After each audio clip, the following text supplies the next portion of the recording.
Well, before I take my red nose off for the night, let's check out the weekend Weatherview, now on BBC One with John Hammond. Hello there, it's cold out there at the moment with a fairly widespread frost, but it's set to be a lovely day on Saturday. Sunday will be slightly different though.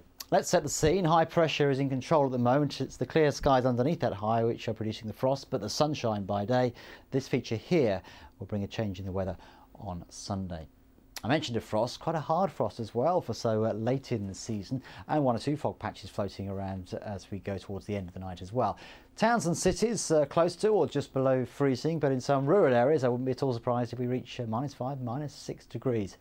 However, it'll soon warm up and it's set to be an absolute beauty, as I say, during the course of the day. Make the most of it because on Sunday it'll turn cloudier with a few spots of rain floating around too. Now, by the time most of us are up, the frost will be vanishing quickly, so too the fog, and lots of blue skies on offer during the course of the day. There will be a little bit of cloud developing during the middle to early part of the afternoon, but it'll be fairly innocuous stuff and it won't produce rain. So mid-afternoon through the heart of northern England, a lovely scene. Temperatures recovering up into double figures in many places and light winds to boot. Sunshine across eastern Scotland. It will tend to cloud over later on across westernmost parts of Scotland and westernmost parts of Northern Ireland too. But further east we'll hang on to some brightness, 10 degrees in Belfast. Some of the best of sunshine across Wales be around the coastal fringe. I think there will be a little bit more cloud inland, but again it'll be white fluffy cloud. It shouldn't threaten rain. Hardly any cloud across the far southwest of England. Clear blue skies prevailing, and for most of southern England, what a pleasant change from Friday's cloudy, wet, cold conditions. Blue skies, 12 degrees in London. As we go into the evening and night though, we do see that change happening with cloud piling in from the west and some fairly heavy rain for a time to start the day on Sunday across some western areas. But that blanket of cloud should prevent temperatures from falling too low, so no problems with frost, but a lot of cloud on Sunday. This little fly in the ointment here, just pushing the highway for a time and introducing that thicker cloud and some outbreaks of rain. That said, I think most of the heavy rain will tend to die out during the course of the morning. We'll just be left with dribs and drabs. Still a bit of brightness in one or two places. Overall, rather cloudy, but temperatures reaching respectability, 12 to 13 degrees.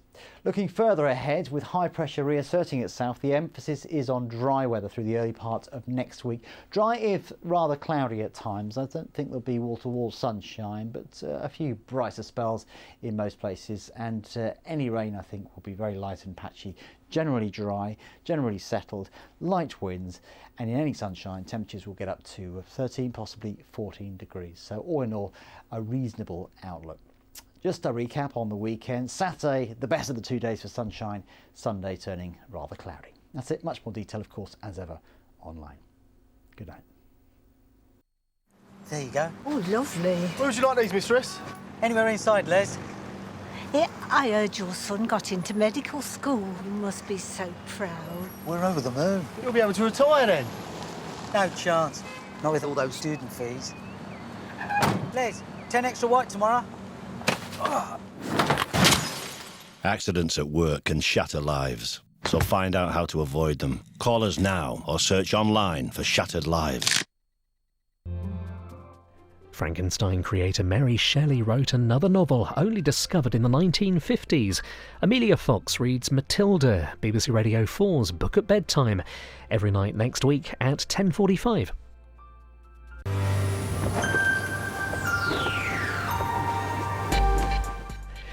Well, it's been a brilliant night. Thank you for watching, and especially if you made a donation on Red Nose Day.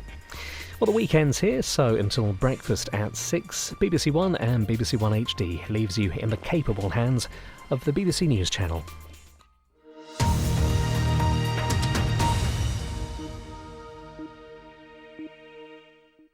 Were outside the rebel-held stronghold of Benghazi, but that they wouldn't enter the city.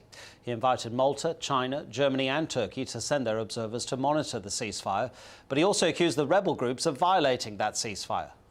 There is a convoy of many cars carrying artilleries and anti-tanks weaponries are heading from Benghazi towards this area called Magroon.